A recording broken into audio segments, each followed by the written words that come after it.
Hello dear students, welcome back to another video of your own YouTube channel, The Learning Adda. In today's video, we are going to discuss a very important topic from class 12, that is continuity and differentiability.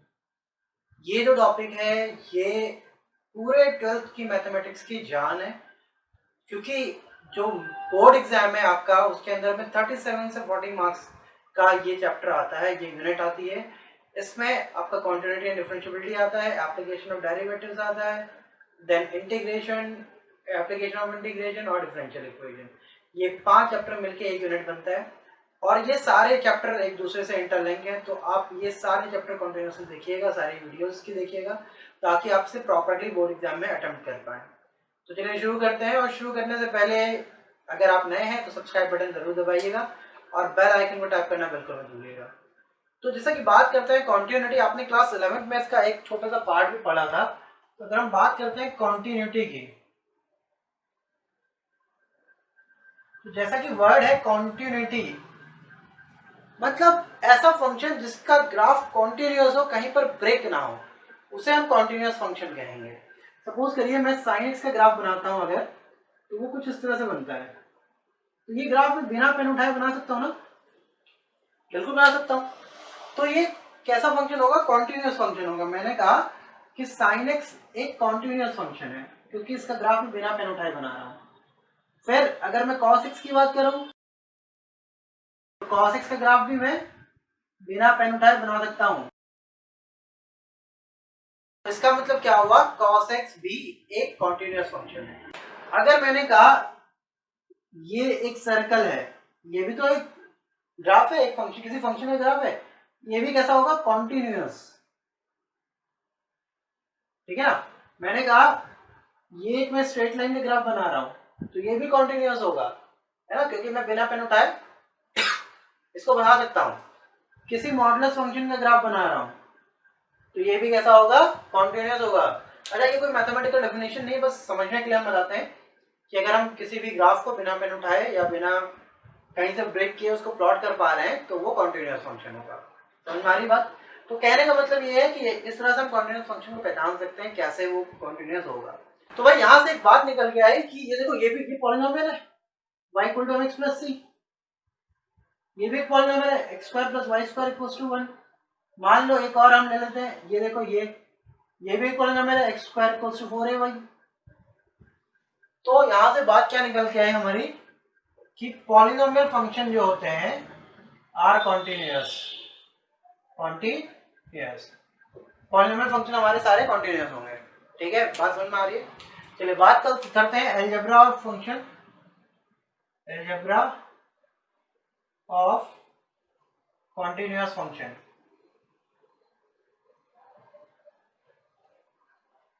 Suppose करते हैं कि f and g are two continuous function. अगर f और g दो continuous function है तो क्या होगा? इनका डिफरेंस भी कॉन्टिन्यूअस होगा, इज ऑल्सो कॉन्टिन्यूअस। ठीक है भाई। दूसरा, इनका सम भी कॉन्टिन्यूअस होगा। थर्ड पॉइंट, अगर इन दोनों को डिवाइड करते हैं तो वो भी कॉन्टिन्यूअस आएगा, और अगर इन दोनों को मल्टीप्लाई करते हैं तो वो भी कॉन्टिन्यूअस फंक्शन आएगा। तो ये बात हो गई अलजेब्रा ऑफ कॉन्टिन्यूअस फंक्शन। ठीक है, अब बात करते हैं कि कोई अगर फंक्शन गिवन है तो उसको कैसे हम ये दिखाते हैं कि वो कॉन्टिन्यूअस है ना? तो हम ये दिखाते हैं, अगर मान लो कोई फंक्शन f(x) है, तो हम दिखाएंगे limit x tending to a - f(x) is equals to limit x tending to a + f(x) is equals to fa। मतलब क्या है? कोई फंक्शन है f(x) सपोज कर लेते हैं, तो उसका a के लेफ्ट हैंड नेबरहुड में वैल्यू और a के राइट हैंड नेबरहुड में वैल्यू और a पर वैल्यू उस फंक्शन की तीनों इक्वल होनी चाहिए, तभी वो फंक्शन कॉन्टिन्यूअस होगा। फॉर एग्जांपल हम कहते हैं हमारे पास एक फंक्शन है f(x) = x - 5, बताना ये कॉन्टिन्यूअस होगा कि नहीं।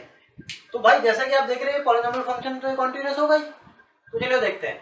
हमने कहा कि किसी एक पॉइंट a के लिए ले रहे हैं, तो जब लेफ्ट हैंड लिमिट निकालेंगे, यानी limit x tending to a - f(x), suppose करो अगर हम ये ग्राफ लेते हैं, यहाँ पे एक पॉइंट है ए, तो इसके लेफ्ट हैंड नेबरहुड में जो पॉइंट आएगा वो आएगा ए माइनस एच, जहाँ पे एच जो है वो बहुत ही स्मॉल इंटरवल है, और इसके राइट हैंड नेबरहुड में पॉइंट आ जाएगा ए प्लस एच। तो भाई अब देखो limit h tending to zero, जब एच जीरो जा रहा है तो एफ कहाँ जाएगा, ए माइनस एच को जाएगा। समझ में आ रहा है? तो इसके लेफ्ट हैंड नेबरहुड में पॉइंट ए माइनस एच आया था, तो जब एच जीरो को जा रहा है तो एफ एक्स एक्स कहाँ जाएगा, ए माइनस एच को जाएगा, तभी तो एक्स एक हो जाएगा। अब भाई एक्स की जगह यहाँ पे ए माइनस एच रख लो, तो limit h tending to zero a minus h minus 5। अब एच को जीरो टेंड कराओ तो क्या आ गया, ए माइनस 5 आ गया ना। ठीक है भाई, अब आर एच एल निकालते हैं, तो ये हो जाएगा limit x tending to a plus f x is equals to limit h tending to zero f a plus h, क्योंकि ए के लेफ्ट राइट हैंड नेबरहुड में पॉइंट क्या है, ए प्लस एच। तो ये हो जाएगा limit h tending to zero a plus h minus 5। अब भाई एच की जीरो पुट करो, आ जाएगा ए माइनस 5। अब क्या निकालना है हमें, एफ ए निकालना है, यानी x की जगह पे a रख दो, a माइनस 5। तो यहां से आप देख सकते हैं this implies since limit x tending to a minus f x equals to limit x tending to a plus f x is equals to f a, ये तीनों इक्वल आ गए है ना। तो हम कहेंगे कि ये फंक्शन जो है वो हर जगह पे, हर रियल वैल्यू x की हर रियल वैल्यू के लिए ये फंक्शन कॉन्टिन्यूअस होगा। तो भाई अब बात होगी इंट्रोडक्शन की, इंट्रोडक्शन कैसा होता है, कंटिन्यूटी कैसे होगी और उससे रिलेटेड प्रॉब्लम हम कैसे करेंगे, ये आप सीख चुके हैं। अब देखते हैं कि एनसीईआरटी में एनसीईआरटी क्वेश्चन देखते हैं कैसे हमको क्वेश्चन करना है। एनसीईआरटी एक्सरसाइज 5.1 पहला क्वेश्चन है, कहता है prove that the function f(x) equals to 5x - 3। मतलब अपने पास जो फंक्शन है फर्स्ट क्वेश्चन में f(x) equals to 5x - 3 is continuous at x equals to 3, x equal to 0, at x equal to -3 and at x equals to 5। इन तीन points पे हमको इसे continuous दिखाना है। अब आपको पता है क्योंकि ये एक पॉलीनोमियल फंक्शन है तो हर रियल वैल्यू x की हर रियल वैल्यू के लिए कॉन्टिन्यूअस होगा, लेकिन इसको दिखाना है तो भाई चलो देखते हैं। पहला पार्ट अगर हम देखें एट x equal to 0, फिर से हमने यहाँ एक नंबर लाइन ले लिया, यहाँ 0 0 की लेफ्ट हैंड नेबरहुड में point 0 minus H, right hand neighbourhood में 0 प्लस एच। LHL हम निकाल रहे हैं, तो LHL के लिए क्या हो जाएगा, limit x tending to 0 minus f x. जब x के लेफ्ट हैंड नेबरहुड में पॉइंट लेंगे तो आ जाएगा limit x tending to 0 f of 0 minus h. अब x की जगह 0 माइनस एच पुट करो तो ये आ जाएगा limit x tending to 0 5 0 minus h minus 3। थोड़ा सा और सॉल्व कर लेते हैं, तो ये हो जाएगा limit h tending to 0 5 multiply by 0 0 और माइनस 5h और माइनस 3। अब h इक्वल टू 0 पुट करो तो हो जाएगा -3। RHL की बात करते हैं, तो RHL कहता है limit x tending to 0 plus f x is equals to limit h tending to 0 f of 0 plus h, limit h tending to 0। अब भाई x की जगह 0 प्लस h रखो, 5 0 plus h minus 3 equals to, जब ये solve करोगे तो ये 0 ये 5h, limit h tending to 0 5h minus 3। Solve करो, h की वैल्यू 0 रखो तो ये आ गया -3। अब क्या निकालना भाई, f ऑफ क्या 0 पॉइंट 0 ले लेना, 0 के तो लेफ्ट और राइट नेबरहुड लिया है, f 0 का आ जाएगा तो 5 × 0 - 3 विच इज इक्वल टू 3। यहां से हम कह सकते हैं limit since limit x tending to 0 minus f x is equals to limit x tending to 0 plus f x is equals to f0, therefore fx is continuous at x equals to 0। अब इसी तरह से at x equal to -3 और at x equal to 5 ले लेंगे। चलिए देखते हैं -3 वाला देखते हैं। at x equals to -3, तो भाई फिर से देखो, अगर लाइन ले रहा हूं मैं, यहाँ पे पॉइंट -3 है तो लेफ्ट हैंड नेबरहुड में point -3 minus H, right hand में -3 प्लस एच, वैल्यू पुट करो, ये क्या आ जाएगा, LHL इक्वल्स टू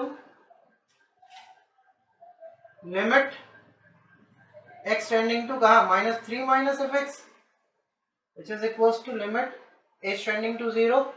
जब भाई x -3 को जा रहा था, h 0 को जा रहा है, ठीक है, तो यहाँ पे क्या जाएगा, f of -3 minus h equals to, function हमारे पास ये है, x की जगह भाई ये रखो, क्या 5 -3, अरे limit h tending to 0 5 -3 minus h minus 3। अभी मल्टीप्लाई करो, उसको सॉल्व कर लेते हैं, तो ये आ जाएगा limit h tending to 0 -15 minus 5h minus 3, h equal to 0 put करो भाई, कितना आ गया, -15 माइनस 3 -18, ठीक है भाई। RHL निकालो, तो RHL के लिए क्या हो जाएगा, limit x tending to -3 plus fx is equals to limit h tending to 0, देखो -3 के राइट हैंड नेबरहुड में पॉइंट किया, -3 plus h, -3 plus h is equals to limit h tending to 0, then 5 -3 plus h minus 3 equals to limit h tending to 0 -15 plus 3h minus 3 which is equals to h equal to 0 put करो, 0 हो गया, ये -18 आ गया। अब क्या निकालना है, f of -3, क्योंकि -3 वैल्यू निकाल रहे ना, तो ये हो जाएगा 5 into -3 which is equals to -15 minus 3 is equals to -18। तो भाई यहां से भी क्या आ गया, यही चीज आ गई, since LHL equal to RHL equals to the value of the function at the particular point, तीनों इक्वल आ गए, तो फंक्शन क्या हो गया, fx is continuous at x equal to -3। यहाँ पे आप x टेंडिंग टू -3 कर लेंगे, यहाँ पे ना क्या आ जाएगा,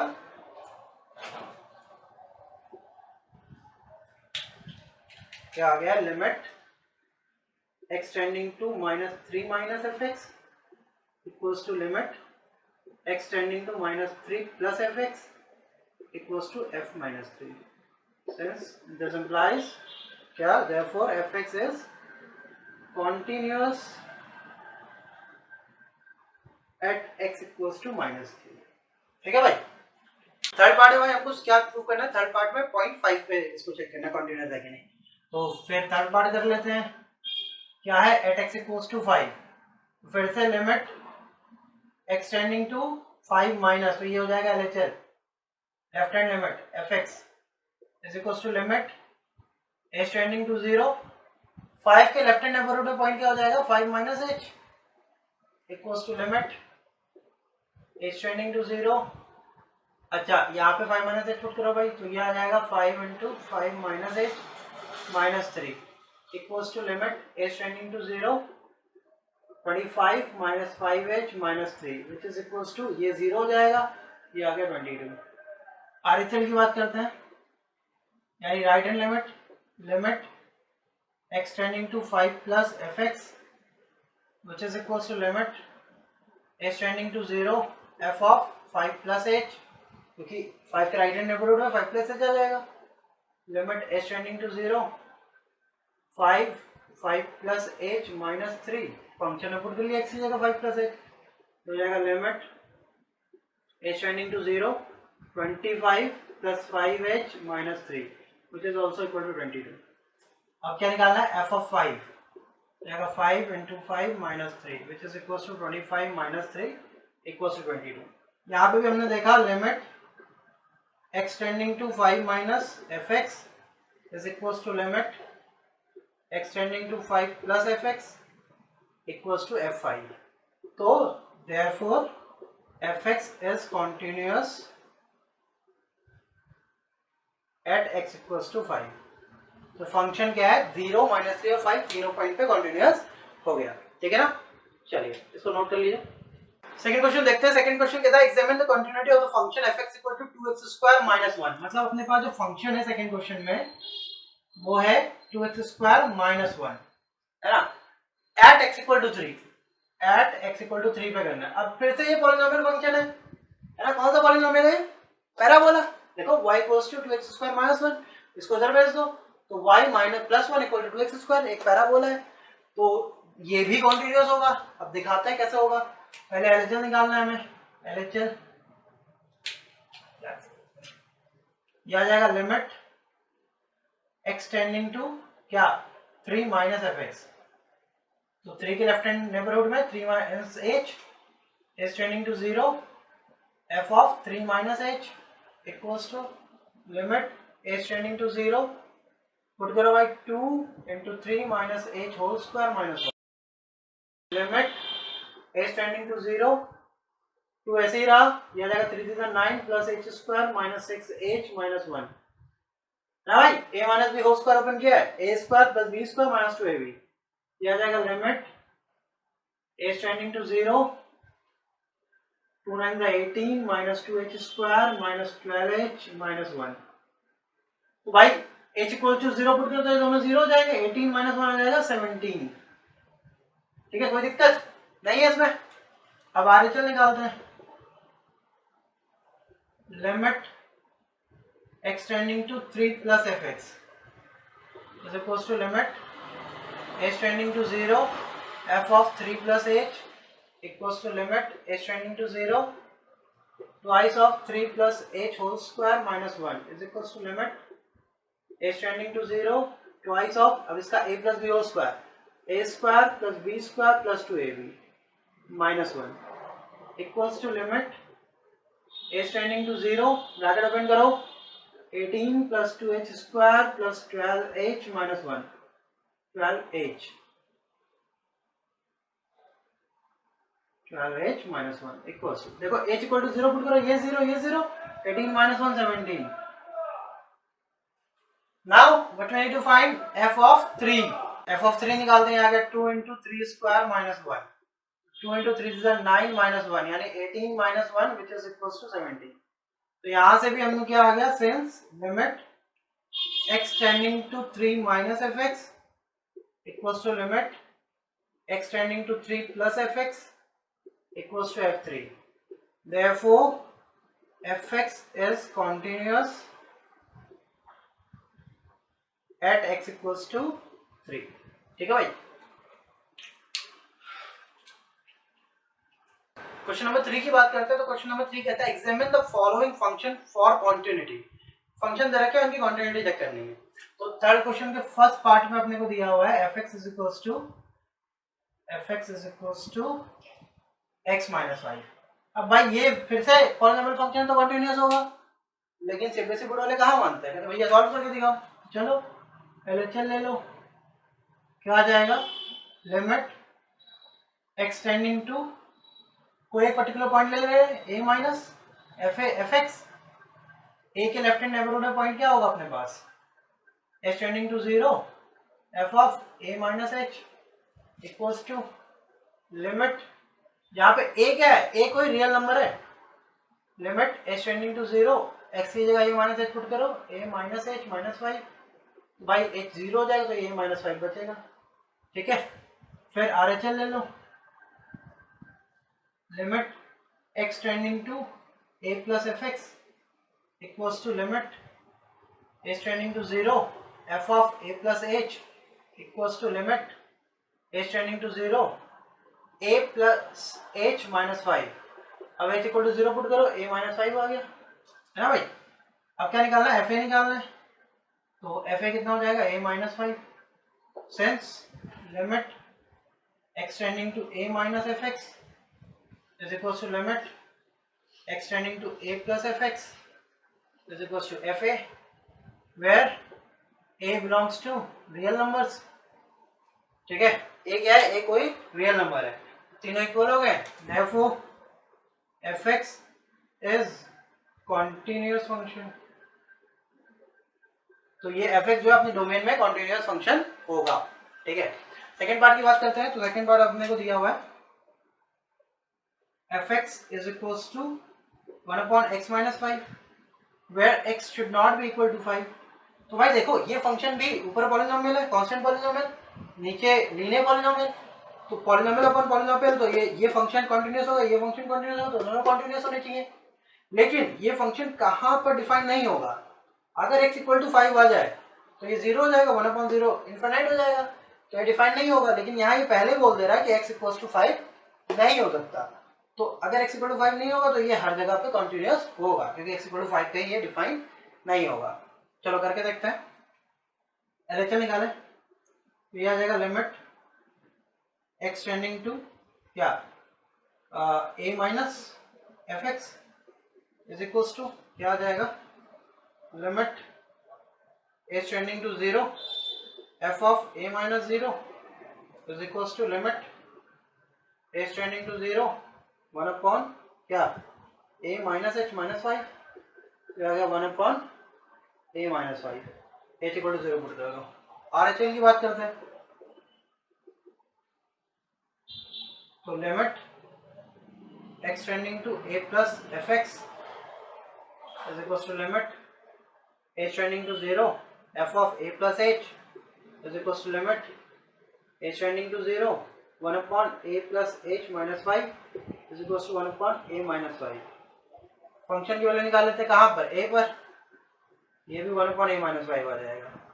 तो ये तीनों जो है इक्वल है, इसलिए ये कॉन्टिन्यूअस फंक्शन है, एक्सेप्ट x इक्वल्स टू 5 नहीं होना चाहिए, वो पहले ही इससे कंडीशन हटा दिया है, तो x इक्वल टू 5 को छोड़ के बाकी हर जगह पे होगा। इसका मतलब अगर ये कंडीशन एक्सक्लूड कर दी है तो ये फंक्शन हर जगह पे कॉन्टिन्यूअस होगा।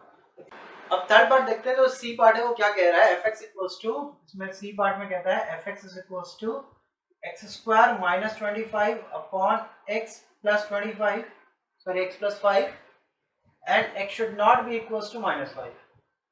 तो भाई देखो, अगर मैं इसको ढंग से देखूं तो ये लिखा है x minus 5 x plus 5 upon x plus 5, x plus 5 x plus 5 cancel, x minus 5 बच गया। तो मेरे पास फाइनली फंक्शन क्या आ गया, fx equal to x minus 5। तो मैं यहाँ से डायरेक्टली देख के बता सकता हूँ कि ये कॉन्टिन्यूअस फंक्शन है और हर जगह पे कॉन्टिन्यूअस होगा, है ना। तो इसको भी कर लेते हैं, LHL क्या हो जाएगा, limit x tending to a minus fx limit h tending to 0 f of a minus h is equals to limit h tending to 0 a minus h कितना हो जाएगा, a minus h minus 5 equals to a minus 5, h की जगह 0 put कर दिया है। RHL उठाओ, limit x tending to a plus fx is equals to limit h tending to 0 f of a plus h equals to limit h tending to 0 a plus h limit h tending to 0। अब a plus h की value रखते हैं कहाँ, function में, तो ये आ जाएगा a plus h minus 5 is equals to h 0 हो जाएगा, तो a माइनस 5। अब हमको क्या निकालना है, f ऑफ a, तो फंक्शन में a रखो, तो ये जाएगा a minus 5 since limit x tending to a minus fx is equals to limit x tending to a plus fx is equals to fa, therefore fx is continuous function, ठीक है, ये हर जगह पे continuous होगा। तो पार्ट डी में जो function हमारे पास है मॉडुलस x माइनस 5, तो डी पार्ट है मॉडुलस ऑफ x माइनस 5, ये fx अपने पास। आपको पता है अगर मॉडुलस का हम बनाते हैं तो वो कुछ इस तरह से बनता है ग्राफ, है ना। अभी x माइनस 5 है तो इसका कुछ ऐसे बनेगा, इस तरह से। तो ये ग्राफ देखो मैंने बिना पेन उठाए बनाया, तो इसका मतलब कंटिन्यूअस होगा। तो आप लोग इसी तरीके से इसको कर लीजिएगा। तो ये क्वेश्चन आपको अपने आप से करना है, खुद कर लीजिएगा। तो आई होप अभी तक जितना मैंने चीज समझाया है आपको समझ में आ गया होगा, है ना। चलो अच्छी बात है, बहुत अच्छी बात है। अगर नहीं आया तो नीचे डिस्क्रिप्शन में मेरा कॉन्टैक्ट है कि आप मुझे कैसे कॉन्टैक्ट कर सकते हैं, आप मुझे कॉन्टैक्ट कर लीजिएगा। तो कोई प्रॉब्लम होगी तो हम डिस्कस कर सकते हैं, ठीक है। टिल देन, तब तक के लिए आप लोग इसको प्रैक्टिस करिए। आगे के जो क्वेश्चन है हम नेक्स्ट वीडियो में करेंगे। NCERT एक्सरसाइज 5.1 के क्वेश्चन नंबर 4 के बाद के क्वेश्चन हम नेक्स्ट वीडियो में करेंगे, और कोशिश करूंगा कि नेक्स्ट वीडियो में सारे क्वेश्चन कवर हो जाए। तब तक के लिए आप घर पे रहिए, सेफ रहिए, और वीडियो अच्छी लगी हो तो उसको शेयर जरूर करिएगा, लाइक कमेंट सब्सक्राइब चैनल को जरूर करिएगा। Till then, stay home, stay safe, keep learning.